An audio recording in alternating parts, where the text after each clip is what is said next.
All right, we are back once again. I believe this is episode 9 of Spring Football Reports, talking about some XFL and USFL news. Quite a bit coming out of the XFL, given the fact that playoff spots are now clinched. USFL just finished up week 2. Quite a bit of storylines coming out of USFL week 2. So I figured we'd start off with the XFL, given that they just finished out their regular season. One of the first things I wanted to discuss was the fact that we now have our playoff teams. So let's go to Michael first. What were your impressions on the playoff teams so far, and were there any surprises for you?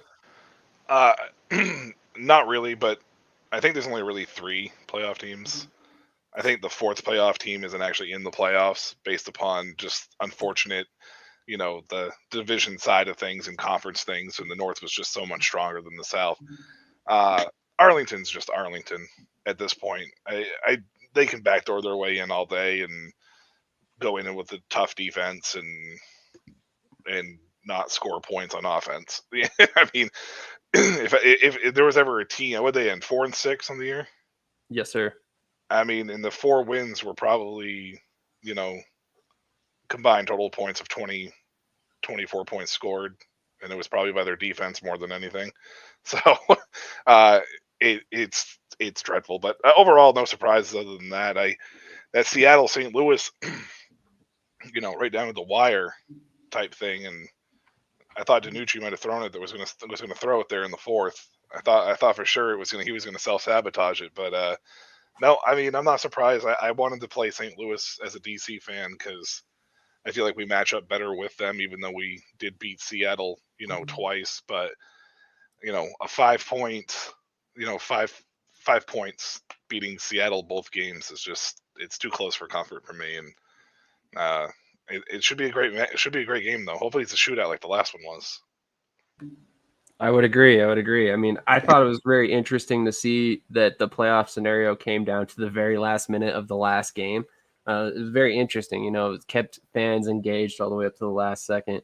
Mark, were there any surprises for you in the playoff race? Yeah, I think I'm in the same camp as Michael here. Would have liked to seen St. Louis in it, and I mean, I really think they are the 4th team in my opinion. So the rules are the rules. It played out, the way that it was designed to. I do think it was exciting at the very end, but that was a little disappointing, especially given, what maybe that crowd could have looked like, I guess. But end of the day, I do think Houston really limped into the postseason here. I would not be surprised if Arlington found a way to win this game. I know it's kind of bold to say. Hot take 101. But I do think they can run the ball against them. I do think they were holding back a lot of their game plan. So definitely surprised by Arlington, but I think they can make some noise at the same time. Did they hold back their game plan for 10 straight games? That's true. They didn't want to throw the ball more than 20 yards until the first week of the postseason. So. Okay, all right, fair enough. To be fair, it seemed like the offense did open up a little bit with Luis Perez in there. Ironically enough, that was not what I was expecting. Jake, any surprises for you?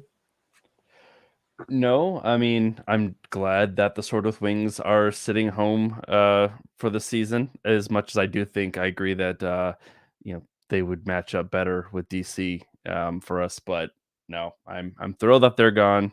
I knew it was going to come down. I'm glad that they kicked, did really well against Orlando to make it that much spicier. But as far as surprises go, no, I guess I kind of saw this coming for a minute. That's fair. I think Arlington, despite the fact that they had dreadful offense all season long, they kind of separated themselves from San Antonio and Orlando at a point, and it was kind of obvious that it was probably going to be Arlington and Houston. San Antonio was still alive, but their quarterback situation was just ultimately way too much for them to overcome this season. But interesting to see that we're going to have the DC Defenders face off against the Seattle Sea Dragons in DC, and then we also have Houston Roughnecks and Arlington Renegades in Houston. So it'll be very interesting to see if the home field advantage is truly anything to look at in these games. But moving on to our next topic, with the fact that Week 10 just ended, we wanted to discuss some of the NFL worthy players that are coming out of the XFL. So let's go to Jake first. Jake, who do you think deserves a shot at the NFL after their XFL season? I'll get the homer pick out of the way with Abram Smith. He's the best back in the league. I absolutely think that he deserves a shot at the league. And as much as it behooves me, I would have to then go with Darius Shepard with the Battlehawks. Dude has been an absolute monster. Killed DC so many times with the special teams that put them in a position to win. And then as far as quarterbacks go, DiNucci. I think that's kind of an obvious one. He's kind of got that swagger. He's been in the NFL. I think he deserves a shot back again. Interesting. I see Michael smiling. I have an idea of what he's going to say. Mark, let's go to you next. What are your thoughts on XFL players that deserve NFL shots? Well, I do have to say I'll start with the DiNucci idea. He turns the ball over, but at the same time he takes chances. So here's the interesting concept with him is like, are teams going to go after a guy that does turn the ball over a lot, especially in big moments and in the red zone? Considering that he's pretty much a guy that is, he's a backup at the end of the day. He's a third stringer, maybe a second stringer. He's in that realm on the NFL level. So do teams even, take interest, or do they just let him be in the XFL? That's the big question. I think he gets a shot if he wants to, and I think he does. So we probably see him in camp somewhere going into August. Abram Smith, I 100% agree. I think Lucky Jackson is a big time player that showed up all season. If you look at the routes he ran, his footwork, his technique, he's there. So I think he's a guy that should get a shot. Be curious. I mean, Cody Latimer, he's an older player at this point. He's been in the league before. Do teams go after that again? And Sal Cannella is a guy that obviously was quietly productive all season this year. So do teams look at that as well? So there's a lot of guys that I'm not 100% confident they will get a shot, but certainly players that played well enough and that are deserving to be on the map here and on the radar for these teams. Absolutely. Michael, what are your thoughts on these players? Just real quick, how many USFL players got camp invites last year? Camp invites? Well, camp invites or signed to camp, because camp invites was over 100, but as far tryouts, but as far as they were there signed to camp, like 57, camp. Pretty close to 57, and then there was 13 total that's actually stayed on roster, something like that. 12. And then throughout the season, that number kind of climbed as guys were signed to practice squads and stuff. So realistically speaking, we're probably looking at close to probably around the same type of number coming out of the XFL that will probably stick, or not stick, but get be in camp for a little bit, regardless of whatever number it is at the end of August. So you can really take a look at any one of the guys that you mentioned, but I kind of went a different route. Landon Akers, he was with the Rams last year. He got hurt. He got hurt this year too, but he came back, balled out towards the end for San Antonio with really poor quarterback play. I mean, the guy was, a reception machine, which is perfect for the NFL. I think that he will probably be in camp. Might even see him in some preseason games this year. Don't know if he'll make a roster, but a team might like the Rams may call him back, because we know how much the Rams look at spring ball. Ja'Cour Pearson, nobody mentioned him. He's a little bit undersized, as far as the slot guy is concerned, but I think that he could fill out a nice little role, and special teams. I mean, we started with Kavontae Turpin last year. Pearson can return kicks. I think that if he can stay explosive and, get healed up for this time period before getting into camp, I think he could make a good punt returner, kick returner for some team down the road as well. And since you mentioned Lucky Jackson, I'm going to mention Chris Blair. And I'm going to say Chris Blair is going to be a guy. That's the homer pick for me, because, I mean, he averaged, 17 yards of reception or 15 yards of reception pretty much for the most part for the entire season. And he was catching balls throughout the course of games. It wasn't like one catch for, 43 yards. It was like 4 or 5 catches, or, and he has breakaway speed. His top end speed isn't the greatest as far as a wide receiver is concerned, but he still has that big play ability. He's got pretty good hands for a guy his size, and he's got good speed for a guy his size because he's pretty tall. So I think I could see a team possibly taking a shot at him. Now, whether or not any of these guys stick is a different story. Abram Smith is a guy who we've talked about numerous times, but is he going to stick? Is it going to this time around going to be different for him? Did he get the right coaching? And I think that's what it's going to boil down to is the coaching side of things, whether or not these guys were able to develop enough for the NFL level. Because let's face it, a lot of these guys between the XFL and USFL are borderline guys. Which is what these spring leagues are about. So. 100%. And I like what you said about the special teams and why how they contributed to the USFL players getting signed last season. That was actually the first thing that I looked at. One of the guys that I really like out of the XFL that I think is a little bit, he might be a year away. He might need another year in the XFL, but Sneak Sweeting with the Vipers, he was really efficient on kick return. He's dynamic. He can run the ball. He can catch the ball. There's a lot of different things he can do on offense and special teams, so I think he's valuable. But again, I think he might be a year away. I don't think he did quite enough in the XFL. Hakeem Butler is an interesting one for me. I think he needs to play tight end at the NFL level. I know that the Eagles briefly tried that with him, and he kind of fell out of the NFL, but he balled out this year. He had 8 touchdowns, was second in the league in receptions, I believe it was. And then another guy for me was – excuse me, William Likely. He was with the USFL last season. He got signed by an NFL team. That's how he ended up in the XFL in the first place. I don't believe, refresh my memory, did he return punts in the USFL? I don't recall that. So he's kind of showing off another portion of his game that I didn't necessarily know that he had available. I mean, he's doing really well on punt returns. So that's another reason why I would look at him, but he's also a really solid cornerback. So I think he's got a lot of value to a lot of different NFL teams. I didn't even think about defense when you actually had said that, but now that you mentioned a defensive player, Michael Joseph, I know that he had, a Trayvon Diggs-esque type season, but I think that he's got good size and he's got pretty good hands. He's very good at jamming on the line, which is one of the hardest steps for quarterbacks at the NFL level. Yep. It's not get beat by wide receivers at that level. So I mean, if you can clean up some of that other stuff, I think that he might be able to at least get an invite and be in camp. I don't know if he'll stick, but he played well enough this year. I think that somebody will look at him or could look at him for sure. Oh yeah, you can never have too many good defensive backs, and I think that he showed he's definitely at least an NFL caliber player. Again, we don't know if he necessarily sticks. Maybe he needs some more development to get away from some of those situations where he gets burnt. He's jumping a route and he doesn't quite catch it, and then the guy's behind him at that point. Similar to Channing Stribling, which we saw last week in great effect when he intercepted a pass and then watched a guy run right past him for a touchdown. So kind of interesting to see how this all works at the spring football level. There's some guys that you wouldn't necessarily see playing these positions in the XFL and the USFL. I personally think Stribling would be a safety in the NFL at best, but that's me.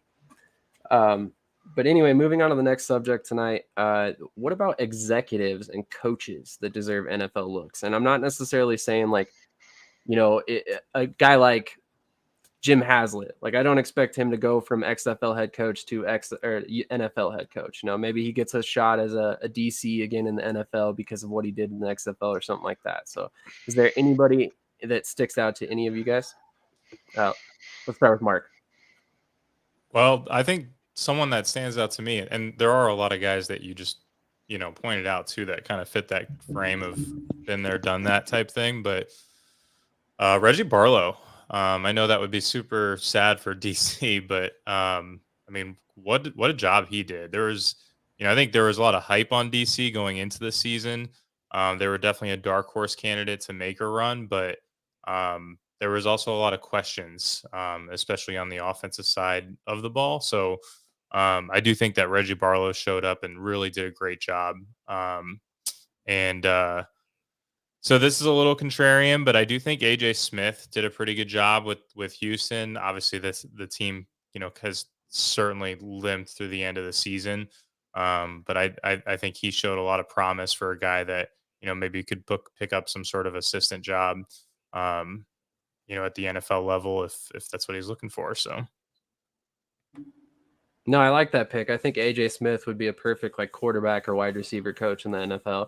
And then Reggie Barlow makes a lot of sense as well.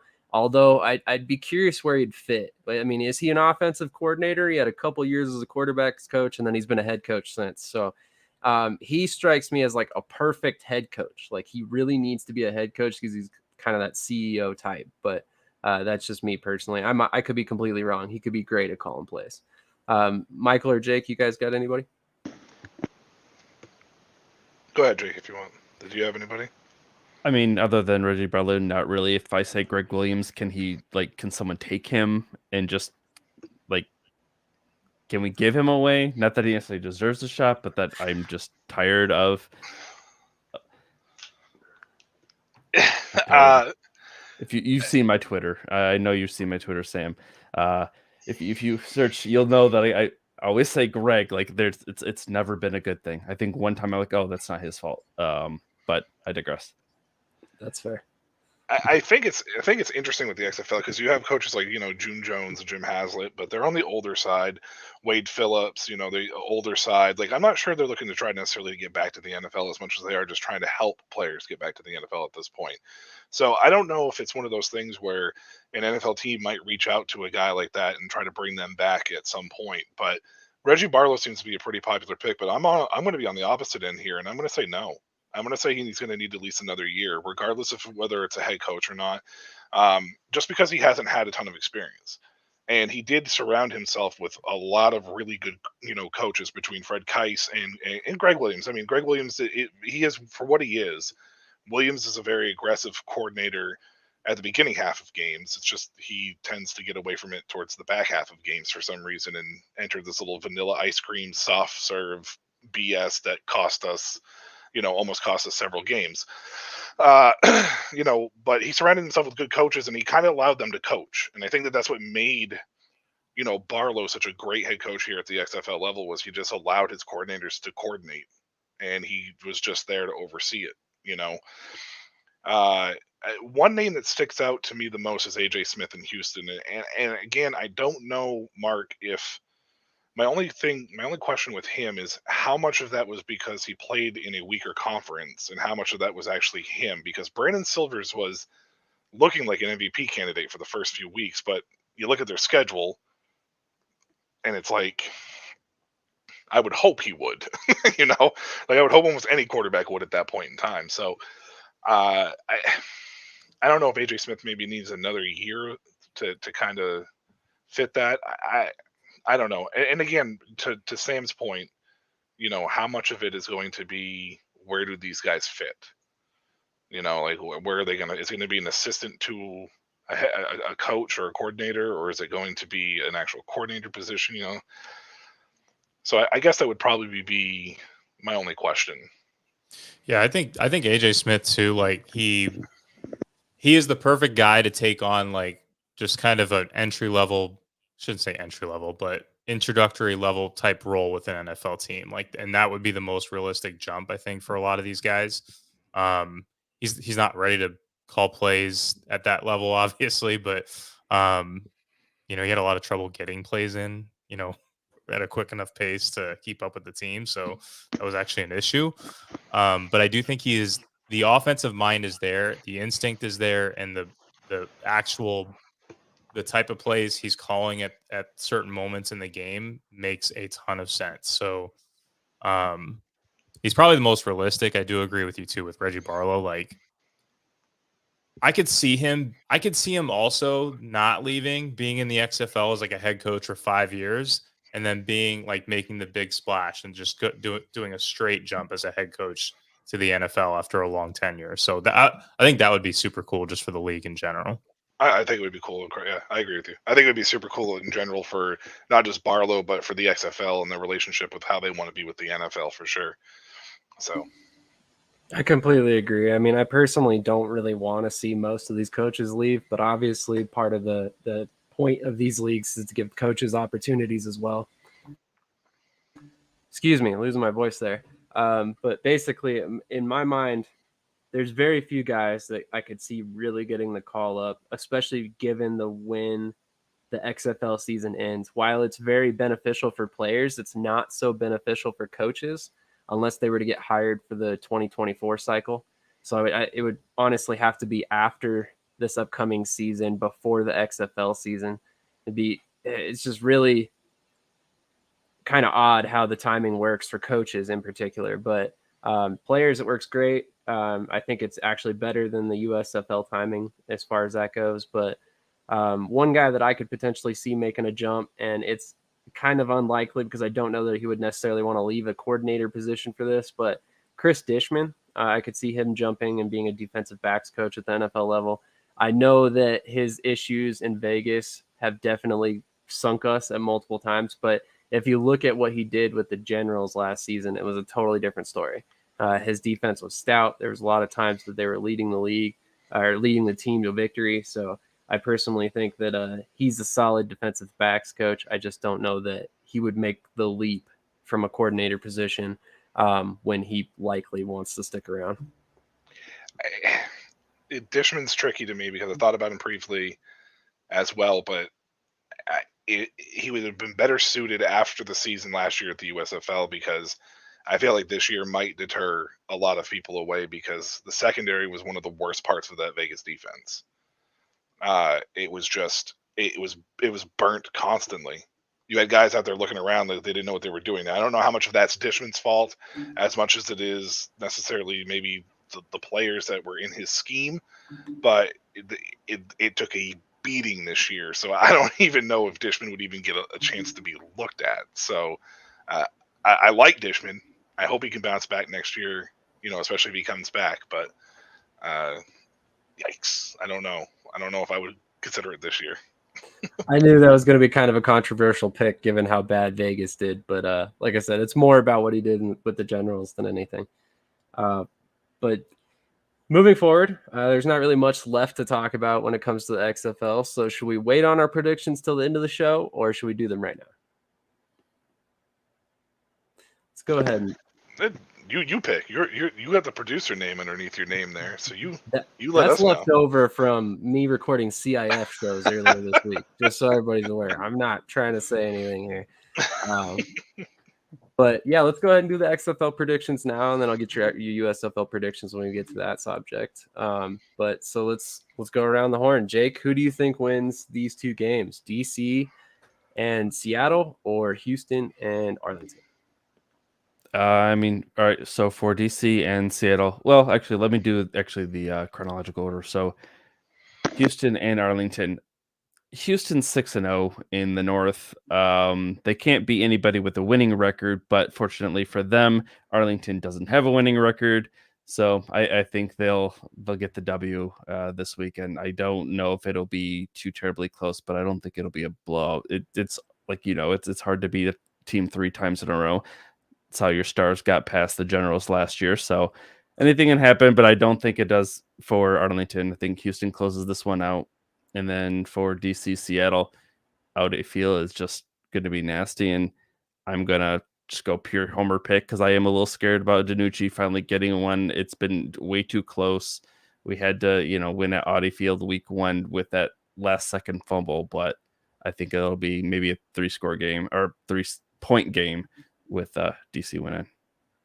Okay. Do you have specific scores for us? No, I'm bad about that. No worries. That's okay. Michael, what are your picks on this one? Houston, Arlington. It is tough to beat a team 3 times, and I briefly considered Arlington. And when I say briefly, I mean it was like a thought, and it immediately flushed it right out of my head. Houston's just, I think offensively, Houston's just too much. Regardless if it's Cole McDonald or Brandon Silvers. I mean, Caleb Ellaby looked, like he could be efficient enough to run that offense. It was very basic, but he looked like he could be efficient enough to run it. So I think Houston's going to win that game probably 24-12. I don't think Arlington gets over that 15-point hump that's been struggling for them, unless they get some defensive plays like they did against Vegas. DC Seattle, this game scares me, and it only scares me just because Seattle is just so explosive on offense, and DC has given up a ton of yards through the air. Now, a majority of that happens in the fourth quarter when they're ahead, but the fact that they still do that, man, if Dav and Bellamy can put pressure on when the front four puts pressure on, there's not a better defense in football. I'm going to go Homer just because I can, but I think it's going to be like DC 31, Seattle 30, and I wouldn't be surprised if we lost, to be honest with you. Yeah. Wow. Okay. Was not expecting that answer coming from you. Mark, what are your predictions this weekend? Yeah, I think I have Arlington. I'm going to take Arlington winning this game. I'm going to go. I was wondering if you were going to double down on that. Heck yeah. I got Sal Cannella catching the touchdown against Houston here. I got the Arlington defense showing up against the Houston offense that's just been completely inept and out of sync recently. So I can definitely see it happening. I got Arlington 22-18. So they do get over that 15-point hump and get into the championship. Is that all offensive, or do you think there's going to be some pick sixes in there? Because I got a defensive touchdown. Oh, okay. Yeah. Anytime defensive touchdown. I don't know what the odds are on that, but go ahead and take it now. And then I am going to go with DC against Seattle. So I've been on this all season. I've been right for the most part when it comes to no Jordan Evans, run the ball against Seattle. I do think that the nail in the coffin to St. Louis this season, in my opinion, was when they played Seattle. They decided to get cute. They got away from their identity. They started throwing Gary Jennings in the backfield. I don't know what happened with Brian Hill. I'm not really sure. I mean, I don't know if he got injured. It seemed like maybe he got hurt. Maybe they were trying to conserve him. That was super weird. But I do think that you can run the ball against the Seattle defense. And I could see Abram Smith having a big-time game and DC controlling the time of possession. So I got DC and Arlington in the championship and DC taking it all. All right. What was your score on that one? The DC-Seattle game, I don't think I gave you a score, but I'm going to go with 26-18. Perfect. Okay, I wasn't sure if I heard one in there, but I wanted to double check. So, as much as my gut tells me I should go with Arlington because I have a feeling that this is going to be their game randomly, I'm going to go with Houston. It's going to be a close game for sure. I'm looking at like a 24-21 game, and honestly, it really wouldn't surprise me either way if Arlington defeated Houston, quite honestly. I see you shaking your head over there, Michael. All this Arlington love out of nowhere. All season long, I've just been hearing about Arlington, how bad they are, and suddenly it's like just because they backdoored their way into a playoff game, like, oh, this team's going to finally score over 20 points.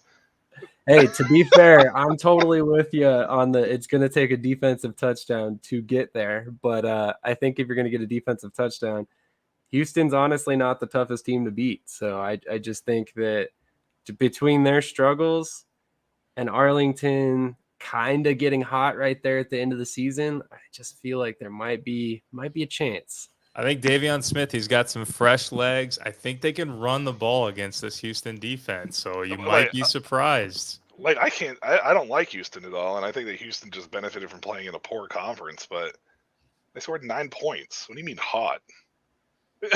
Like, I know it was the last game of the year. They were already... They've been saving it all for this week. Stuff. What did they score the week before when they played San Antonio? I want to say it was like 20-some points. With a defensive touchdown, correct? That's beside the point. I don't care. I'm just pointing. It's okay if they score 3 points defensive touchdowns. Yeah. No, I totally understand your point. Their offense is sad. It's pathetic. But at the same time, like I said, it did seem a little bit better with Luis Perez there. And again, I'm not picking them to win. I definitely think Houston still somehow pulls it out. I just wouldn't be surprised if they did win. On the other side, I would be entirely surprised if Seattle won because I really think that Ben DiNucci is finally going to cost his team a big game. And maybe, just maybe, they finally look at the fact that this dude is a walking turnover machine and realize that he is not it for the future. I kind of actually got into it with one of the writers at XFL News Hub a little bit, and I wasn't trying to poke the bear or anything like that. I was just telling him he should write about how they need to bench DiNucci. And he was like, man, it's the end of the season. There's no reason to. We're headed in the playoffs. And I was like, that's exactly why you should, because you're about to lose this weekend because DiNucci's going to throw another red zone pick to DC that's probably going to return it for a touchdown, and that's going to be game right there. And everybody's going to be like, oh, why didn't we bench DiNucci? He's been throwing interceptions all year long. But that's neither here nor there. I really think that DC is going to come out of this with a victory. I think it's going to be a relatively close game, but when I say relatively close, it could be as much as 10 points. I'm guessing somewhere in one score. I'm looking at like a 31-24 game. Welcome to my side finally, Sam. Because I remember, I think it was after week 4 when DiNucci already had like 13 turnovers or some crap. You were like, hot take, Ben DiNucci's going to make an NFL roster next year or make it to the NFL. And I'm like, yeah, 13 turnovers. And then you and I had a disagreement for about a good, 20 minutes about Ben DiNucci. And you were on the opposite side of where you're standing right now. So welcome to the dark side. Welcome to the dark side, Sam. That's the tricky part about this. I still think he's going to make it to the NFL. But but you were on the opposite side, though. You were saying that he absolutely deserves it and he doesn't need to be benched, though you wanted to see Steven Montez because that was a homer thing. Well, yeah. And you said that was a homer thing, but now you're just kind of like, oh, we should bench him going into the championship game because logic. I mean, come on, Sam. Thank you. Well, okay, to be fair, I had logic on my side when I was saying to bench him all season. But yes, I had a little bit of a homer pick because of Steven Montez. But yes, I do think he's going to make it to the NFL. But what do I always talk about in our group chats? Oh, yeah. Connections. I just felt like giving you shit. It was no, it's completely warranted. It's warranted in this particular case because I have said all these things that you're bringing up 100%. But I do think that one of the reasons Ben DiNucci ends up back in the NFL is because the situation that his former coordinator finds himself in. Kellen Moore's now with LA and the LA Chargers. They currently don't really have a very set backup quarterback position. So I think that that's a position where maybe you bring in Ben DiNucci as a camp arm or somebody to compete for a QB3 role or something like that. We also know there's other teams across the league, like in LA, that we know watches the XFL, watches the USFL, and they only have like 46 players on their roster right now. So, I mean, there's going to be a lot of players signed. It's just a question of who it is. And I think, like I said, when you go back to, who are these guys connected to, I just really think that DiNucci's got enough connections still in the NFL that somebody's going to be like, oh, hey, my guy Ben from, when I was with the Cowboys back a couple of years ago, let's bring him in as a third or fourth string quarterback. He might not stick. To be fair, he will be there. I think he'll definitely be there just because of the arm talent alone and the fact that he does take risks is more than enough for I think a team to look at him because somebody could feel like they can clean it up. But it's the Brett Favre analogy for me. I mentioned that earlier. Like I feel like he puts his team in way more rough spaces and tight spots than he does producing good. Like the stats look great, but when the game's on the line and you're turning the ball over as much as you are. Like you saw it in this game. He started forcing it down the field there when it looked like, Vegas might gain some momentum. They're like, oh, we got to score points. And I thought he was going to cost them that because that's what he was doing. So, but I still think that there at least will be an NFL team that will come calling for sure. I do agree with you there. Yeah. And that's again, I'm not saying the dude lit the world on fire. He is very turnover prone, but yeah, like I said, connections always help. So that's the big reason why I think he'll be back. But that has completely wrapped up all of our XFL subjects for tonight. And given that our favorite subject is pertaining to the USFL tonight, our segment, we'll wait on that for a little bit. But Mark, do you have some XFL players of the week for us? Yeah, I got a few here. So I'm going pretty chalky, quite honestly. So all this Ben DiNucci talk, but I do think Ben DiNucci at 11,200, it's $1,000 less than what he's typically been at, and he is the league leader in passing yards. I don't care about turnovers. I care about overall fantasy points by the end of the game. and he's going up against a defense that at the end of the day is giving up the most passing yards this season. So go with Ben DiNucci as my quarterback. Abram Smith, 9,800. It is pricey. It is chalky, but again, I'm going after a Jordan Evans-less Seattle defense, and I think people look at the last 2 games and say, hey, this team is actually good against the run. I'm going to give it up to St. Louis running a bad game plan, and ultimately Vegas just not being a very good team. So I'm going with Abram Smith, and on the wide receiver front, I do think Blake Jackson is another player who's kind of been a little sneaky and under the radar recently, just getting overshadowed by Josh Gordon. Josh Gordon had a nice game last week. Ja'Cour Pearson, of course, as well. So, but I do think Blake Jackson is right up there as far as talent goes. So I'm really curious. I think we have to keep an eye out for, is Michael Joseph going to play? Because I think if he is out, you probably have Gordon. He gets shadowed. You have Pearson going up against Kelly, and maybe leave Blake Jackson isolated all on his own here. So I think he could definitely be a guy at $8,300. And then I do like Sal Cannella in the Arlington game. So going to go back to the well with him. I've been playing him a lot this year. He flies under the radar. It's not, very flashy, but at the end of the day, he does produce. And especially at this price point at 6,600, he's a good play as well. Who was that last name? I'm sorry. Sal Cannella. Oh, should have known that better. Do you have any USFL players for this week?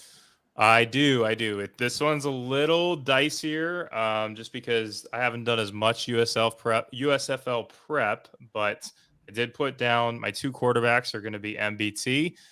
So Bethel Thompson at 10,100, and I'm going with Magoo at $9,700. I lean Magoo just because of the dual threat ability there. So those are the only quarterbacks I'm touching.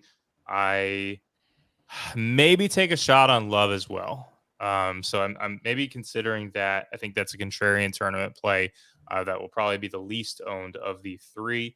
As far as running back goes, so this is really, I think running back is probably the hardest decision of this slate here, but I do like Reggie Corbin. I think I thought he looked really good just in general last week. So $8,800. I do think he can do some damage here. And the other player was, and this is really a player that's in question. I mean, Wes Hills, like, where did he come from? So he looked really good at a $6,500 price point. I think that's a really good play.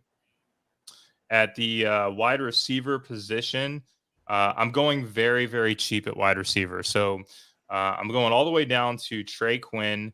I think he's $3,300. So, just given the snap counts and the targets that he's getting at that price point, that's a great salary saver. And then the other guy that I really liked, I thought he graded out really well, was Ryan McDaniel. So he looked really good at $3,400. Big threat, big playability type player. And he's probably going to get some red zone targets here. So only a matter of time before he scores a touchdown. And I think it might be this week. Okay. Any tight ends for us? So I was big into tight ends the last couple weeks here with Sage Surratt and Jay Sternberger. So we rode those guys. They're priced up now. But I think either of those guys are fine plays at 7,100 and 7,000 as well. Yeah, I was gonna say, I think you feel like you could probably pay up at tight end and pay down at wide receiver, especially in this league because of the way that the wide receivers are across the board. So, yep, absolutely. That's pretty fair. Actually, come to think of it, that was one thing that I noticed about the XFL. It seemed there were a couple receivers that really set themselves apart from the pack. When in the USFL last year, it seemed like there was really only the one, in Turpin, who was kind of above everybody else. And even really his receiving statistics were not crazy. It was more what he did on special teams and in the run game that had everybody, jumping for joy. So it kind of interesting to see how that's all shaken out in the 2 leagues. But now that we're talking about the USFL, my buddy here on my side has a little bit of gloating that he definitely deserves to do after this past weekend because my Stars played his Panthers and we got embarrassed.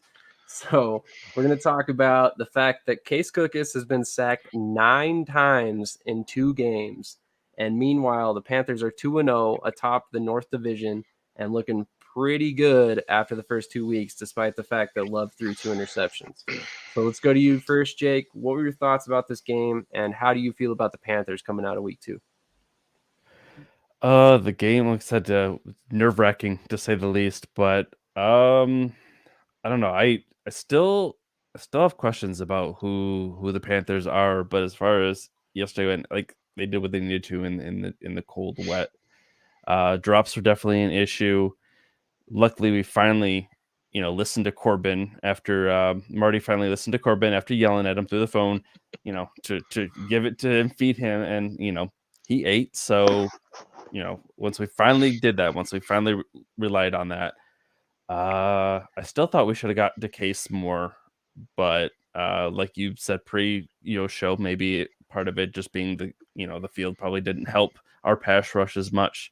So I thought we'd be at least able to match the Showboats. Was a little disappointed that we didn't, but we got to him in the end, made him forced a few errors that we needed to see from him to limit his dangerous abilities, as we all know from last year. So feeling pretty confident. Like I was really curious coming into the season how this new staff was going to do with the team, and been pleasantly surprised. Like I knew the roster was solid. I've stood by that for a while. Got into a bit of a Twitter argument with Mike Mitchell over it for a minute there. And then, of course, his new power rankings for this week come out and him saying that he was wrong about the Panthers. So, feel a little vindicated there. But sitting atop of the North going into, this 4-game home stretch, I'm feeling pretty good. Get a couple of at least 2 of the 4 games, if not, ideally all 4, but minimum 3 is what I want. And then I think, we actually can make the playoffs. So feeling pretty good. I have no reason to be too down on them, but I'm not going to count my chickens quite yet. That's completely fair. I thought that the decision to run with Corbin in this game was not only a smart one because of the fact that Corbin's an electric back, but it fit the game plan that you need to have to beat the Stars. I've talked about it at length. If you read my articles on USFLnewshub.com, the Stars run a wide 9. So anybody who doesn't really understand what that means, it basically means their defensive ends are attacking the outside shoulder of the tackles. What that does is that opens up the C gap, which allows the running back a large hole if you know how to attack that defense. And Michigan and Eric Marty did an amazing job. That's the reason why Reggie Corbin had 11 carries for 130 yards. It also helps that Corbin has amazing vision and great burst to get through the line when the holes were open. But to say that scares me about the Stars is an understatement. We might get gashed all season long, and it really, really worries me because I thought we addressed this position and this issue this offseason, but apparently we have not. Michael, do you have any thoughts on this game? I just want to know what happened to Philadelphia's linebackers, because I don't even know if they were on the field. They would just get eaten up, and then obviously your offensive line looked horrible. I mentioned in the chat that you guys need to shore up your run defense, and a lot of that was the linebackers. They got washed out, they got swallowed up. I know the field conditions weren't the greatest, and it may have attributed to lack of getting more sacks for Pittsburgh, and it may have resulted in lack of being able to get to the ball for the linebackers for Philadelphia, and some of the drop issues that were happening with some of the receivers. But I still think that it was overall a higher percentage of the game. Those weren't issues. It was more the linebackers disappearing, and I kind of felt that way a little bit with Memphis the first week too. I mentioned it that this Philadelphia defense looks like it's going to be giving up kind of, we got to look at that because we got to figure out where it is. And I feel like it's in the middle of that field. I don't know if it's the lateral, if there's not enough speed, or what's happening for Philadelphia's linebackers. But I would not be surprised if that's a position that they kind of address moving forward. I think you're hitting the nail on the head. We had a couple injuries, or we had an injury, and then we had a suspension at linebacker. Jordan Moore is a huge loss. That was our leading tackler from last season from the linebacker position. So I think that's a big reason why we see these issues. Mark, do you have any thoughts on this game? Oh, sorry. Go ahead. No, there is one more thing, and I wanted to say it real quick because I wanted to give Pittsburgh a shout out here because I feel like this team is on defense specifically rugged. I feel like they're just playing hard. They're hitting hard. They're flying to the ball. I don't know if did you guys change defensive coordinators from last year, or is it the same Michigan? guy that came? Yeah, Michigan. Yeah, it's Yeah. different. Yeah, Different Dan coordinator. Carroll. He left to go to Coastal Carolina. So we brought in, all new defensive guys, and even Mike Nolan, like I said, I think I mentioned before when I was on, was that he counted himself as one of the defensive coaches. So he's definitely they put in work. They put in a lot of work with that defense, and it is wildly different than It's like night and what we day. had last year. Yeah, it's like night and day. Last year looks a lot softer. This year they're hitting people. They're out there being very violent. I gotta give Michigan the shout out on that one for sure. That's completely fair. Mark, did you have any thoughts on this game? I agree with most of what was already said. I do think that the Michigan defense is really good. They're for real. I have no doubts that they can continue to do what they're doing. I thought Joe Walker, that was kind of disappointing, and was it 4 or 5 drops? So, I mean, I guess you can chalk it up to the weather. 6 drops, yeah, it was like 4 drops in the first half or something like that. So, I mean, man, I guess you can make the excuse of weather, but and I'm not trying to be too hard on the guy, but at the same time, like, no, man, you got to show up. like that's part of, if you want to move up to the next level, that's part of it. You got to make those types of plays and those types of games. So, I mean, look, if he rebounds and has a good season, I think you truly can just chalk it up and say it was because of the weather, but you better show up for the rest of the year now. Absolutely. Well, with that being said, I think this is a perfect time to go in our favorite segment because we had a great segue right there. So without further ado, here is Michael's new segment.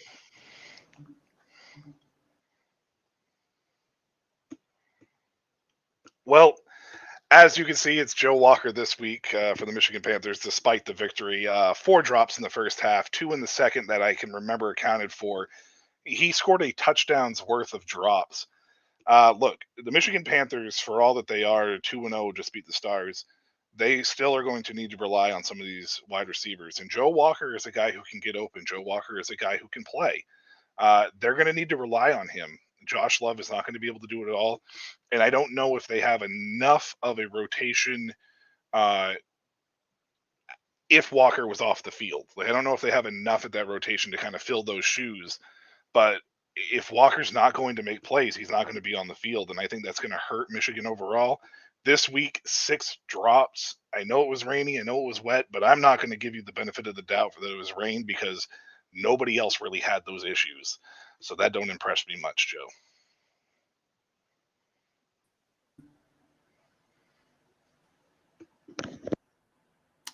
I don't know what's going on with that music. I'm sitting there like, do I start? When do I start? I just waited for my picture to show up and was just like, I'm just gonna go. Fuck it. I don't. Could have gone a cappella with it, Michael. I should have just sang it, right? Yeah, really. That don't impress me. I got a terrible voice, so you don't So for anybody hear that. who has not caught that, there's supposed to be this whole Shania Twain intro that don't impress me much or song, but I apparently did not upload the right video or something this morning. I'm gonna have to look into what keeps happening there. But anyways, let's move on to the next game at hand. We briefly talked about Pittsburgh. I want to talk about them some more. This Maulers offense has been just straight abysmal the past 2 games. And it doesn't seem like they're finding any way to get it moving yet. For a brief moment in time, they looked somewhat decent in week 1, but then it just tailed off and it's looked terrible since. They've scored, I think, like 6 points in between the second half last week and then the game this week. So let's go to Mark first. Mark, what do you think are the issues in Pittsburgh? What would you do if it were you? I think the quarterback play is definitely a focal point of this. I mean, the offensive line, honestly, it's just their defense is good. Like, their defense can keep them in games, but their pass protection, their quarterback play, I think those are certainly probably, in my opinion, the biggest weaknesses of this team. So I don't know if it's going to get any better. I'm not really seeing a light at the end of the tunnel for this team. So I would agree. Jake, what do you think about this offense so far? I mean, there's not much to say about it. It's non-existent. Their QB situation seems to be worse than it was last year, and that's saying a lot. With as many as they went through, including our just QB1 this year. But I don't know. I think Morgan's probably not it. I think Williams is probably the one that they really should probably go with. At least give him this week to go. He's they're up against your Stars, aren't they? The first game on Sunday, and that's going to have to kind of be their play. I think if they want to try to, they got to do something different. Obviously, defense they have pretty well locked down, but yeah, I'd say I'd go with Williams and lean heavy on Henny. Yeah, I would agree. I mean, I personally think Williams has to be the call after coming out of this week. Michael, what are your thoughts on this?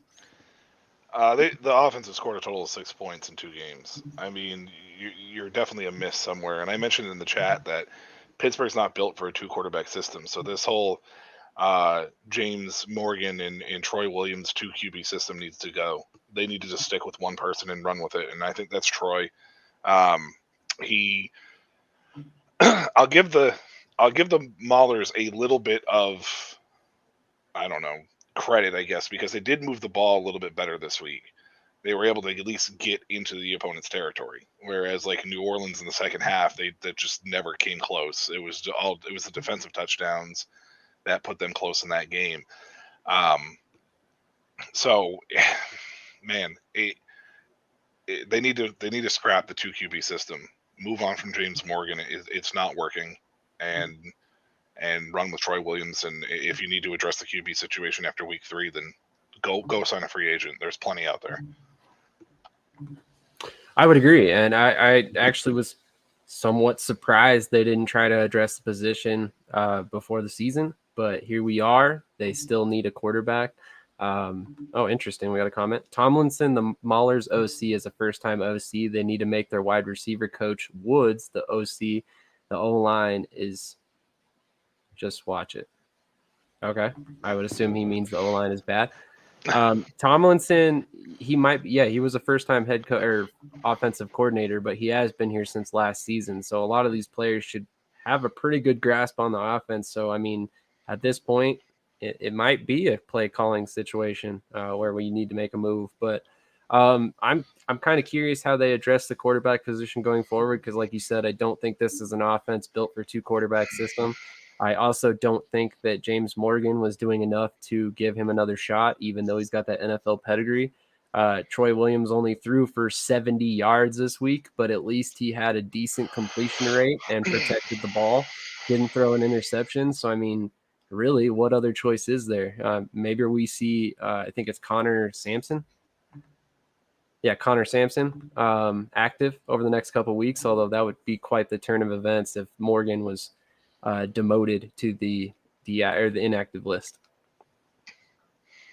Watch this week. He runs a high school offense. It certainly looks like it. Not gonna lie, it does. I'd have to look, but it wouldn't surprise me if that was in his background. I honestly didn't know too much about him before he got in the USFL, so I'd have to look into it. Dwayne Gary looked good. Yeah, he did actually. I was going to mention that he looked like he's competent for sure. We'll see if they get him more involved moving forward. I think realistically, their running game is what they need to be leaning on. They've got some really talented backs there, but you got to figure out a way to get that passing game moving. Otherwise, you're not going to be able to do anything with the run game. So the next topic I wanted to discuss was the fact that Krish's Memphis Showboats, which unfortunately he's not here, got blown out 42-2. Now, that is a score that I think you can only see in a league like the USFL or the XFL, because offenses in the NFL are probably too good to only put 2 points on the board. But yeah, unreal to see the Showboats kind of stalling out like they did this week. And it really gives me further concerns about the Stars defense after week 1 and what we allowed them to do. But Michael, it looks like you got some thoughts on this. Honestly, they were going to be my segment until Joe Walker decided to score a touchdown and drops. But I don't know. It's mainly because I'm not a Todd Haley fan. I'll be completely honest with you. I really don't think he's head coach material, and it doesn't surprise me that he's up and down. He has a team that has an up and down like this. I mean, we saw it with the Bandits last year. What was it? You said they averaged like 65 yards a game, or whatever it was. 100. I don't even remember what you said it was now. It was pretty bad, though. 65 yards a game as a team. I think it was 57 yards a game from players not named Jordan Ta'amu. Yeah, something like that. Yeah, it was pretty bad, whatever the stat was that you sent. But I don't know. Brady White, I still think looked all right. Birmingham is definitely the cream of the crop of this league. I mean, they look like that they returned everybody. They look like it was a team that didn't have a single missed hiccup or anything along those lines. Bo Scarborough goes on IR, Zaquandre White steps right in and just kind of is like, I can run ball too. And I love Zaquandre in college, so I'm glad to see him get some run. There's not much to say. And there's really, what can you say in this game that you just didn't see with the score being 42-2 and Alex Magoo was out there looking like a MVP candidate for right now, and Memphis is looking like they need to recover some sort. Agreed. Jake, what were your thoughts on this game? Not surprised. I've not been high on the Showboats at all. Like, I've had them since before camp as the worst team. Like, they didn't do anything in the offseason. Nothing that they did impressed me. I do not like Haley. I'm with Michael there. Do not like Haley. Have not liked him. And yeah, no, like they were close to your Stars last week, and so I bumped them up to number 7, and then now they're right back down in the basement where they're probably gonna stay. I mean, even the Maulers, as bad as they've looked, they don't get blown out by 40 points. No, I'm down on the Showboats. It's gonna take a run for them to change it. And I don't think they have that in them. Not surprising. I don't like them. That's fair. Mark, what are your thoughts on this game? Do you think the Showboats are anything to watch this season? I think their defense is really not good, but I think there's better days to come for the offense. Like, I think they're better than Pittsburgh. I don't think they're much better than that, though. So that's kind of where I stand with them. But at the end of the day, I think we can pick our spots where we can see some offensive production out of this team. And that's mainly just by running the ball and getting creative. I'd like to see them get Franklin. I'd like to see them get Franklin a little bit more involved. Maybe some gadget plays, like give him some more snaps on the offensive side of the ball and actually design something for him. So let's see Todd Haley get a little creative here. That's a great point. I mean, coming from a pro-style coordinator, you're not seeing a whole lot of wrinkles thrown in there, which was kind of surprising. Especially with Franklin. I mean, that guy he's a big play waiting to happen. So I'm kind of surprised they haven't mixed him in. I'm interested to see what happens when Justin Stockton comes back. I do think that he's supposed to be that electric element to the backfield, although he hasn't had a chance yet. Has been solid, but they got to figure something out. I mean, even though it looked like on paper, White had a semi-decent game and completion rate. He only, completed 60% of his passes. Only threw one pick, but that's just not going to cut it. And then they brought Willis in, the guy who left the XFL because he wasn't a starter, came to the USFL, did not start right away. And then when he got in there, looked pretty bad. So it's interesting to see this Showboats quarterback situation shake out because I thought it was one of the better rooms in the league. And it's quickly proving to not be the case. So it'll be interesting to see exactly how that all shakes out for Memphis. But I believe the last subject at hand for the day or actually two more subjects. Kyle Sloter's back in the USFL. Does this surprise any of you guys, or was this exactly where we expected him to land as soon as he left the XFL? Jake, it looks like you got a thought. Oh yeah, you knew he'd be back. If I guess he was maybe molding retirement, but if it wasn't, retirement, then yeah, USFL was certainly going to be the play. A little surprising that, Birmingham is his stop, but perfect timing there with Jamar getting injured and being out for the season. It kind of makes sense. Still think he'd be more beneficial to help with the Maulers and their terrible situation. But no, I'm not surprised that Slaughter's back with the USFL. That's completely fair. Michael, what were you about to say? Yeah, no, I was going to say this basically the same thing. I'm not surprised. I'm just more surprised as Birmingham. For a guy who made a lot of noise when he was with Arlington about the style of offense and, not being happy there and wanting to play and yada, yada, yada. It seems like a lot of these quarterbacks that kind of threw a fit in the XFL that were expected things to be handed to them, they're kind of coming back to the USFL or, going to the CFL into like super competitive areas and may not start. And it's like, like really what was the reason why you were upset in the XFL then? Because you're not going to ever start or play with Alex Magoo playing the way he is right now, like at all.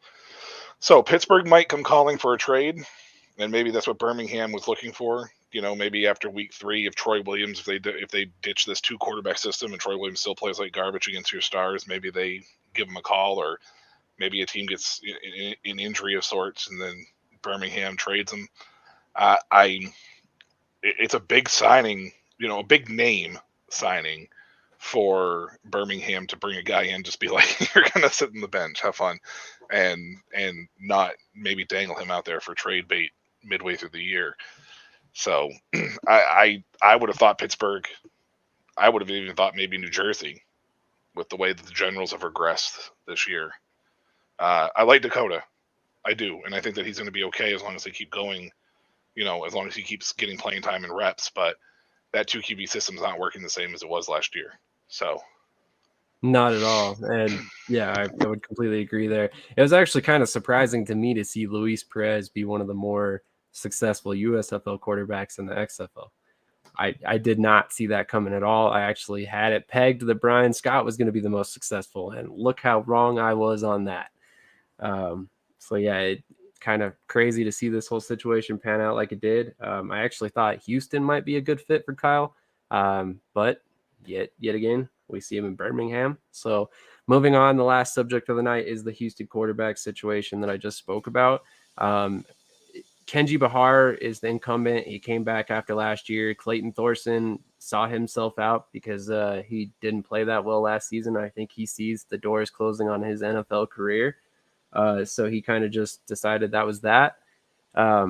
They brought back Terry Wilson and then traded for Montel Cozart. However, Kenji Bahar has not looked very good so far. So let's go to Jake first. What is your thought on the Houston quarterback situation? Do they bring in somebody outside, or do they just ride with Kenji? No, I think they should just ride with Kenji. I don't know. I'm not as down on Kenji as you are. I do think that he has his obvious issues. He's had how many interceptions? I know he had 2 against the Panthers last week, but did he throw for another 1 or 2 this past week? 3. Yeah, I guess there's questions about that, but I mean, if he leans on Hall, I don't know. I think they're good with keeping with Kenji, but I don't know. Houston's another team that I haven't been as high on, so I'm not as impressed. That's fair. So I'm not committal. I'm not committal with them. Haven't. Yeah, I'd say ride with Kenji. That's fair. I like his danger. He gashed us enough that I not a bad play. Absolutely. Mark, what are your thoughts? Yeah, I would agree. I mean, I think he's played 2 solid defenses. I think Michigan, in my opinion, Michigan has the best defense. And I think New Orleans is pretty solid. Although they have some weak spots. But overall, like, I mean, you could do worse. Like, you could do better, but you could do worse. Like, he kind of keeps you in contention. He keeps you competitive at that position. But you know, like like for example, if they went out and got Slaughter, like I don't know if I'm taking Slaughter over him. So, and I guess that's more of an indictment on Slaughter than anything at this point. But you know, I think you could do worse. Now, that's a fair assessment. I would agree. I mean, that's a fair assessment. Slaughter is kind of one of those guys that's an enigma. I mean, when he was in the USFL, he had, I think it was 9 touchdowns, 11 interceptions. Went to the XFL, had 1 touchdown, 4 interceptions. So now at this point in his alternative football career, he's got 10 touchdowns, 15 interceptions, and yet we all still seem to think that he's great. So it's kind of interesting to see, honestly, even though I'm one of the people that thinks he's one of the better quarterbacks available. So I just don't think he's a leader, man. Like I don't know. Something about him turned me off this season. So yeah, he doesn't give me leadership vibes after the season either. That's fair. And I was a Breakers fan last year, so I was cheering. I'm a Breakers fan now too, but I mean I was a Breakers fan last year with them, and I cheered for him. But he's not a leader. He ruined it for me when he was in Arlington. He handled himself completely wrong there. Hard to argue that. What's your take on Kenji? So I think that Kenji's going to be this year the USFL's Ben DiNucci. I think you're going to see a pretty decent turnover rate probably from him because he does seem to at least try to make plays. With his arm, he has a good arm. I mentioned it after week 1. He has a very good arm. It's a very good strength behind that arm. I don't think Slaughter would fit Houston's offense, though. There is a guy, though, that I think that they could possibly make a trade for if they're not comfortable with Cozart, and that would be Eric Berrier from your Michigan Panthers, because I think that he would fit that system pretty well, and he provides very similar skill set to Kenji, but I think he makes less mistakes. Or he potentially could make less mistakes, I should say, because last year he made some mistakes with the Panthers when he had his shots, but overall I think he could potentially make less mistakes than Bahar. But he's a guy that I would keep an eye on if I was going to make a trade because, like I said, I think he fits that system better than Slaughter does. So, but other than that, if you're not going to trade for Berrier and you're comfortable with Cozart being your backup, I would say just stick with Bahar until either an injury or it gets really, really bad to the point where you have to you force yourself to start somebody else. Just to put this in perspective, I like that you put out there that he's the Ben DiNucci of the USFL because currently he's only got, I believe it is 3 touchdown passes. He's got 2 fumbles, 1 that was lost, and 5 interceptions. So 2 games, DiNucci. 7 potential turnovers. So that's what 6 total though. Yeah, 6 through 2 already. So yeah, it's pretty crazy. Yeah. But with that all being said, the one last thing that we got to do to wrap this show up for the night is do our predictions for the USFL. So let me get back to the schedule real quick. For week 3, the first game of the weekend is the New Orleans Breakers at the Birmingham Stallions. Or is it at? I think it's at. Yeah. I mean, it doesn't matter. They're both playing Birmingham, so. Yeah, that's what I'm saying. And they don't really do a good job of explaining which one or, showing which one's the home team. So kind of weird how that works. But and then we also have Memphis at Houston.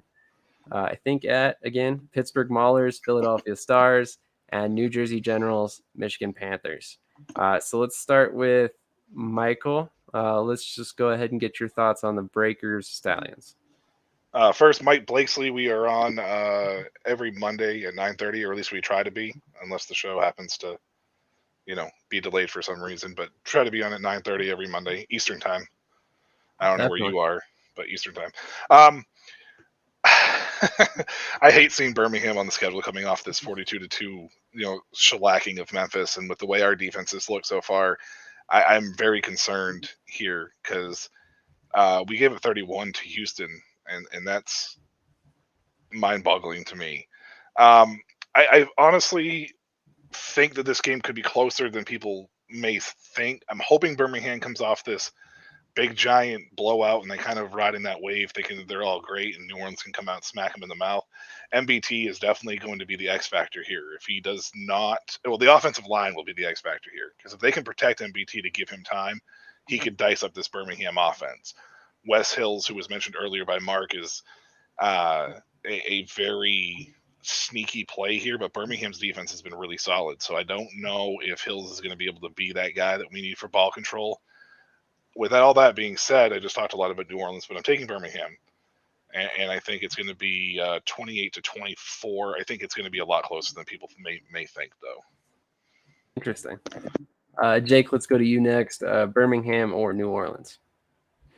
Yep. So New Orleans is the away team this game, which, I mean, granted, they're going to be for all the games at Liberty or Protective. But yeah, no, I'm going with the Stallions. I don't think it's as wide of a gap as people think. I'll agree there. But no, Simplify, I think Stallions are still riding hot. And I don't know that the Breakers defense is going to slow them down enough to beat them. But I think we'll see that the Stallions are human and, not the juggernaut that everybody, is claiming them to be after, the 42-2 shellacking that they did the Showboats. So I think it's closer, but I think it's still probably going to be maybe 10 points. So 28-18. This is your Southern Conference Championship preview game. Basically, yeah. Yeah, repeat, yeah. It would, as much as I hate to say it, I mean, I could see a situation where the only team that might be a question at this point is the Stars. Stars or the Generals. It'd be a toss-up between who goes back from those two. But yeah, Birmingham, New Orleans for sure kind of look like the toughest teams in the South. Case Cookus can survive the season. Yeah, really. At this point, he's not going to. But Mark, what's your thoughts on this game? I got Birmingham as well. I think this game comes down to who can run the ball. And this is like the biggest test. Like we haven't really, it's kind of like, this is a true test between these two teams. So whoever can run the ball, I think wins the game. And I think Birmingham does run the ball better than New Orleans. So I've got Birmingham 27-20. So it's just slightly under the under, and going with the heavy favorite. All right. I was not expecting to be standing alone on the New Orleans side, but I am. I am a closet New Orleans fan as well. So. Oh Lord. Well, you're not in the closet anymore, Mark. That's true. Came out tonight. Yeah. Came out tonight. That's awesome. So I am going to pick moment. New Orleans. I am not a New Orleans fan. I personally just think that Birmingham is. I feel like they're coming back down to earth at some point. First of all, I don't think Alex Magoo can continue his amazing play. I do think that he is going to play well all season as long as he stays healthy. I just don't think it's realistic to expect him to complete north of 70% of his passes, not throw any interceptions, nothing like that. He's going to have to make mistakes at points in time, and I think this is going to be the week. I think New Orleans has a pretty solid defense, and I ultimately think New Orleans is going to win this one, probably 24-17. Moving on to the next game at hand, we have, I believe, the Memphis Showboats and the Houston Gamblers. Let's start with Jake this time. Jake, what is your pick on this game? He's going to watch cricket. That's his pick on this game. Yeah, too bad this is not the early game on Sunday where I'm traveling to Detroit, and so we could just pretend that this game doesn't exist. This, unfortunately, is going to be on the slate of games that I get to watch. So I'm going with Gamblers. I think that they're going to make a late run in the South. It's still going to be Breakers and Stallions in the playoffs, but I think the Gamblers are better than they look right now. They're not going to suddenly turn a quarter this week, but I think they have enough to, beat the Showboats, who I don't believe have much of anything. So I still think it'll be close because Kenji will turn it over a few times. Probably keep that 3 turnover average going another week. Okay. Sounds good. Do you have a score or no? Not really. Not for this one. No worries. Michael, what are your thoughts on this game? Where to start? Houston and Memphis. Jeez. Memphis is, I think, going to rebound at least to look a little bit better than what they did last week. I think that's just going to be at the expense of Houston because the defense for Houston is still taking a huge hit, and they still haven't rebounded or meshed yet.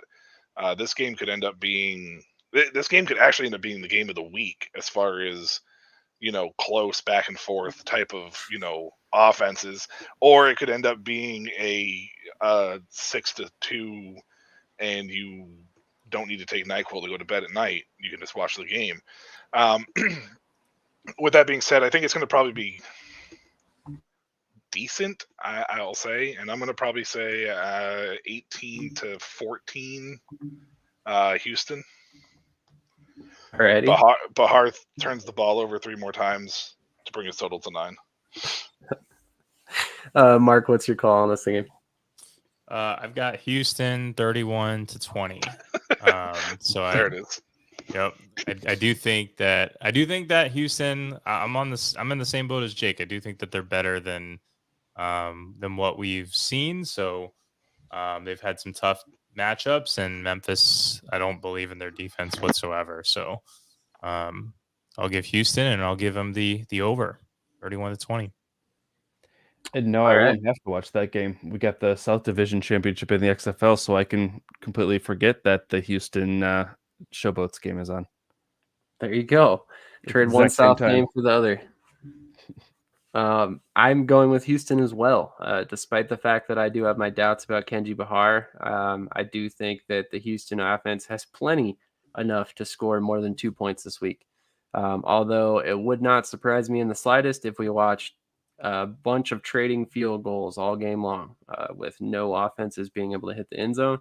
I'm going to go with honestly, even this score is sounding high to me, but I'm going to go 15-9. I really don't think it's going to go much higher than that. This game's going to be. Mark's over here hoping for a shootout because he probably has some Houston gamblers on the USFL DFS, but no, I actually don't. But I just don't. I mean, if you look at the total, it is 43.5. So Vegas thinks that there's going to be more points than what we're saying here, and I do think that Houston can run the ball, and so can Memphis, but you get a couple big plays mixed in there. Next thing you know, a couple scores, maybe a defensive touchdown somewhere mixed in because let's face it, these offenses do turn the ball over a lot. I could see it. I could see 31-20.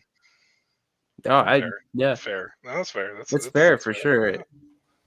Obviously, the Showboats have scored over 20 before, and the Houston Gamblers have scored over 30. So, I mean, you're not saying that's anything that's out of the realm of possibility by any stretch.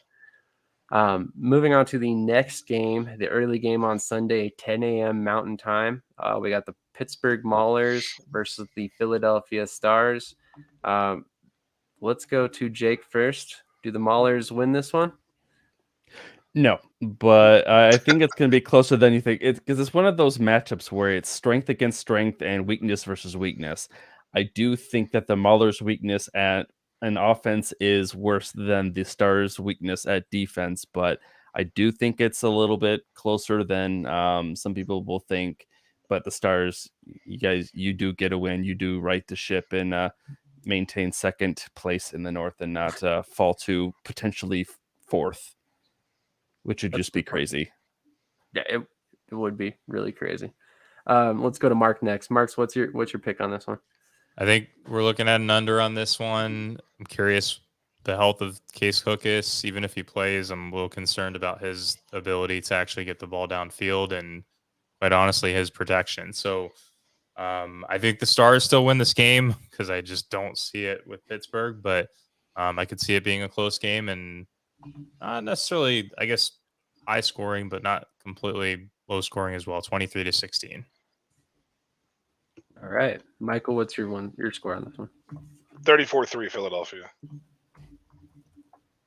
Pittsburgh's offense has done absolutely nothing to show me anything, and I think Pittsburgh's eventually going to rebound. I know that they've had issues with the offensive line. Pittsburgh has a solid defense, but it's not enough. I think this is going to be a blowout. I don't think it's going to be close. I mean, obviously, Cookus' health is a big thing. You know, that arm injury definitely is a big question. But we haven't heard anything yet, and until anything's different right now, it's not going to be close. I mean, 34-3 is probably completely unrealistic. I'll be completely honest with you; it'll probably be a lot closer than that. But until Pittsburgh's offense is able to show me that they can do anything, they're going to be my Arlington Renegades all year.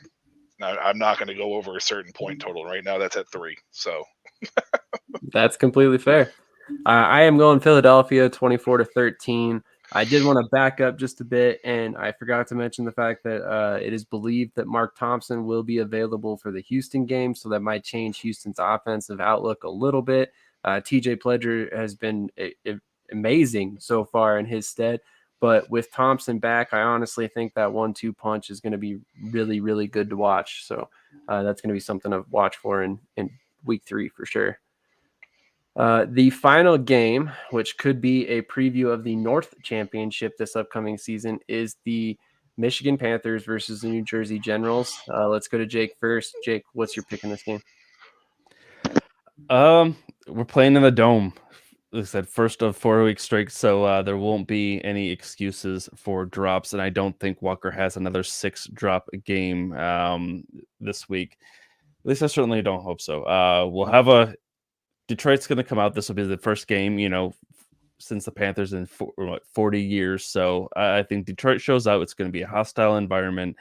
And yeah, I don't think New Jersey has enough firepower on offense or on defense to hang. And I think Josh Love doesn't quite get 90% completion, but he does get at least 2-3 touchdowns. And, Panthers roll. Absolutely. Panthers roll. That'll be an interesting game for sure. Let's move on to Michael. Michael, what is your pick in this one? New Jersey's regressing. I don't even know if they're going to make the playoffs at this rate. I don't know what's going on with them. Like I said, I still like Dakota. I think the more that he gets comfortable with this offense, the better it will be. It's just DeAndre Johnson, I feel like, has just taken a huge step back, and I don't know what's the cause of it. Maybe when they get Trey Williams back, if they get Trey Williams back, it helps. Until they do, though, or until that happens, this Generals team is going to be one of the most frustrating teams to try to pinpoint down. I think you're not going to know what to get. I mean, they could come out and smack Michigan in the mouth and win this game, and we're like, oh, New Jersey's back. But with the way Michigan's playing right now, and Josh Love is looked, it's going to be hard to pick against them. I'm going to take the Panthers in this game, 27-21. And I don't know if the score is going to be closer than it looks. I mean, looks closer than it really is, though. I expect this Panthers defense to kind of make another official statement against New Jersey here. Interesting. Okay. Mark, what's your pick in this game? Yeah, I've got the Panthers as well, 24-20. So I do think they'll keep it within striking distance, but end of the day, I think the Panthers defense overpowers the New Jersey offense. I like to compare New Jersey as the Tennessee Titans of the USFL. So they've got a strong run game, but not much else going on there. So I think they really fall into an issue, a dilemma when it comes to game script. And the second they fall behind in games, I think they're going to have issues all season long. So I've got Michigan 24-20. Well, that makes it a clean sweep across the board. I'm also picking Michigan. I'm not going to pick against Michigan's pass rush until somebody shows me they can slow it down, because Braylon Speaks is a monster so far, which I kind of expected, quite honestly. I just didn't expect it to be this quick. But 4 sacks in 2 games, I believe. So kind of amazing to see so far. He was all over the field in week 1. Braylon Speaks was. I don't know if he won Defensive Player of the Week or not, but he absolutely should have. He did, yeah. Yes, he did. Oh yeah, it was by margin. I was gonna say I don't think there was anybody close. He was like, he came out week 1 and made a statement. Let's put it that way. I mean, to be completely honest, we should have expected that. I mean, quite honestly, former 2nd round pick. I know he didn't really pan out in the NFL. Was kind of an odd fit in a 3-4. I always felt he was more of a 4-3 defensive end from the beginning. But, here he is finally getting the chance to play a defensive end role and not an outside linebacker role. And all of a sudden, he's popping off in the USFL. So something tells me he's going to be one of those guys that gets a lot of NFL looks by the end of the season. He absolutely should at this rate so far, yeah. 100%. If he stays healthy, there's no doubt in my mind he will be back on an NFL roster. But as far as a score prediction, your scores are pretty on point. I do think Michigan's going to score north of 20 points. So probably somewhere between the 24 to 27 range is pretty on point. Just for sake of argument, I'll go 25. And then I don't think the Generals offense is going to do much. I actually think I'm going to have them at 12 points on the day. And really, I just, like you guys said, they just don't look to be in rhythm. There's a lot of work to be done there in New Jersey, so they need to figure it out quick if they want to be as good as they were last season. I mean, they've already, sunk their chances of being, pretty much sunk their chances of being 9-1. This will cement it this upcoming week. So it's going to be interesting to watch them as they go forward. I was excited about DeAndre Johnson getting the chance to be the primary starter. He's not getting it and still looking bad. So very interesting to see from New Jersey in general. Are there any final thoughts from anybody before we get out of here? On that last game against Michigan, the Jersey game, Cam Eccles-Looper is going to be an X factor in that game. If they can find a way, if Jersey could find a way, and Jake may not want to hear this, but if they can find a way to get him the ball and find creative ways to get him the ball without forcing it to him and without making it so it's obvious, New Jersey could win this game. Like, I don't think New Jersey's regressed that much to that point. It's just right now, I don't know if DeAndre Johnson is just not comfortable with what's going on, which is weird, but Dakota just seems a lot more comfortable back there, but he's just not getting the reps right now. So I don't think he can get into a rhythm. I'm gonna be curious to see if New Jersey can do it. But if they can find a way to get Cam Eccles-Looper involved, without forcing it to him, and let the game plan kind of run through him naturally, I think New Jersey could win this game, even with some mediocre quarterback play. But it really is going to be, they have to get creative, because Breland Speaks could easily be in that backfield terrorizing quarterbacks the whole game. So, agreed. Mike says it's killing me. We have a shitload of wide receivers. We need to play the right ones and get them the ball. Feel bad for the wide receivers with Tomlinson as offensive coordinator. Watch this Sunday.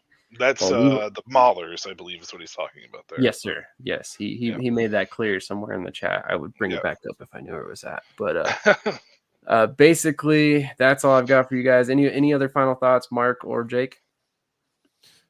I was just gonna say, with kind of what Michael was saying with Prukop, I'd be curious to see if we can get more reps out of him this week.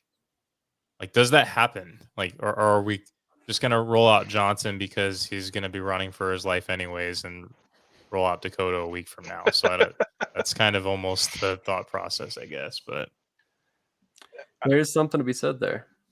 I just find it interesting that the 2 QB system that had such, pretty good success last year in the USFL ranks is not really having as good a success this year. And I don't know if that's the league catching up to it, or if it's just that the systems just aren't the same. Like, did New Jersey change offensive coordinators? I don't know. No, Steve Smith is still there. Steve Smith is still there. Yeah, okay. So I don't know if it's just that Luis Perez was the calming factor there. It's really weird to see DeAndre Johnson struggle this way when he played so much better last year. It's a very odd thing to see. Yeah, I mean, realistically, he's a pretty young quarterback professionally. So I think that a lot of this is still him working through the kinks of being a young guy. Technically, he played, 3-4 games last season before he got hurt. So he really didn't get an opportunity to get his feet wet. So I definitely think some of this is inexperience, but I'm shocked. I didn't expect New Jersey to be this bad early on in the season, and it'll be interesting to see if they can kind of dig themselves out of this hole. But I'm glad that you pointed out Cam Eccles-Looper. Always want to give him a shout out when we can.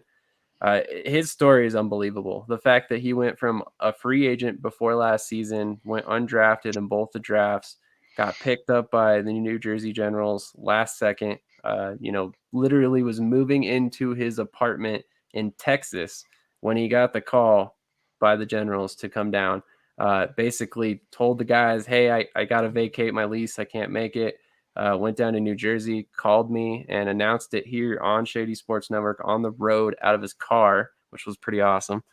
But yeah, it's been fun to follow his career because I had a feeling he was going to be a focal point of the Generals offense after Turpin left, but I had no idea it was going to be like it has been so far. I knew they had some other weapons, but he's definitely been the top target for the offense, and it's awesome to see. Yeah, New Jersey has weapons. I mean, they have the play there, and maybe it's DeAndre. Maybe for DeAndre Johnson, it's going into a leadership role. Maybe he's uncomfortable doing it at this point, because he didn't get a ton of experience with it. Because Perez was the leader in that locker room. Because Prukop's not going to be the leader at this point in time because he's basically a spring rookie too. So, maybe it's just the leadership side of things. Because I talked about it with the Vegas Vipers and. The coaching staff kind of feels hectic, and it kind of shows out to the field that it just could be that their DeAndre Johnson just isn't comfortable yet with that leadership role. So I'm curious to see if the coaches stick with him, but Prukop just looks more comfortable right now. I would agree. On that note, we are going to leave you guys with nothing else. That is the end of the show. It's been a long one today, but there was a lot to discuss with the XFL finally closing down, getting to the playoffs. I assume these episodes will be a little bit shorter. Thank you, Mike, for sticking with us. We appreciate all the comments. Anybody else who was watching but didn't comment, I encourage you to get involved. Definitely ask us some questions, give us your opinions. If you're a fan of the XFL or the USFL, make sure you're subscribed, hit that like button, comment. One lucky subscriber will win some XFL gear if we hit 750 subscribers by the championship. We've got a couple corresponding giveaways. If we hit 1,000 by the USFL championship, same thing. We'll give away some USFL gear. For anybody who's an IFL fan, we're going to do that same exact giveaway for the IFL championship as the USFL championship. So just make sure that you're tuning into us for any of your alternative football content you would like to get. We also will be having some NFL shows launch 2 days from now, the day before the draft. Eagles Elite is coming to Shady Sports Network for the first time ever. It is their 2-year anniversary show, episode 1, the day before the draft. So it'd be kind of cool to have them here. That's run by my guy, Cool McCain. So definitely check that out if you're an Eagles fan or an NFL fan. But with that being said, thank you all for your support. Thank you guys all for showing up tonight. We appreciate your time. Have a great night, and we'll leave you with a brief outro.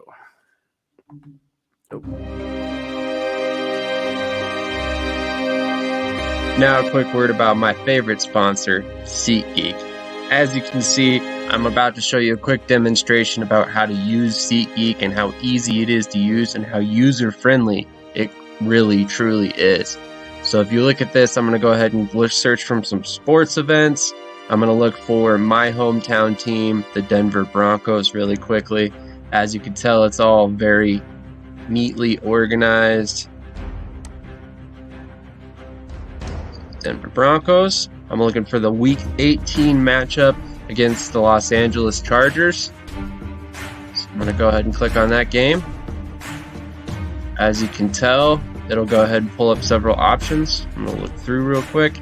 As you can tell when you look at this map here, there are options from green to orange to red. Red is a terrible deal. Orange is a moderately good deal. Yellow, not so great. And then green is the best deal, a great deal. And it actually goes down to a point ranking as well. So you can see 8.2, 8.3, etc., etc. So if you look down here, we'll see some 9.0 deals. And that all factors in where you're going to sit, how much the ticket costs versus what else is available on the market. Great way to look and see what kind of deal you're getting, depending on where you want to sit, etc., etc. So say I just was looking for the cheapest tickets that are available. So I'm going to go ahead and pick the $25 tickets. It shows me exactly where I'm going to sit, which is way up in the nosebleeds. That's okay. I just want to see the game. So we're going to go to checkout. Come to checkout, it's going to ask you to log in. All you do is enter your mobile number, continue to billing. Here's where you're going to enter your promo code. So you can see I've already used this promo code, Sam Shady, so it's already got a clickable button here, which is also super handy for people who are going to be using this app several times. But if I didn't, type in Sam Shady, click add. Sorry, I guess I have to click the button in this particular case, but it immediately takes off the $20. So with these tickets only being $25 a piece, you're going to pay roughly $30 before tax and handling and all that fun stuff, and to see an NFL game. How do you beat that? So that's my personal favorite sponsor, SeatGeek. Use our code SAMSHADY. Again, that's our code SAMSHADY to support Shady Sports Network in the future. Also, if you could like, comment on all of our videos,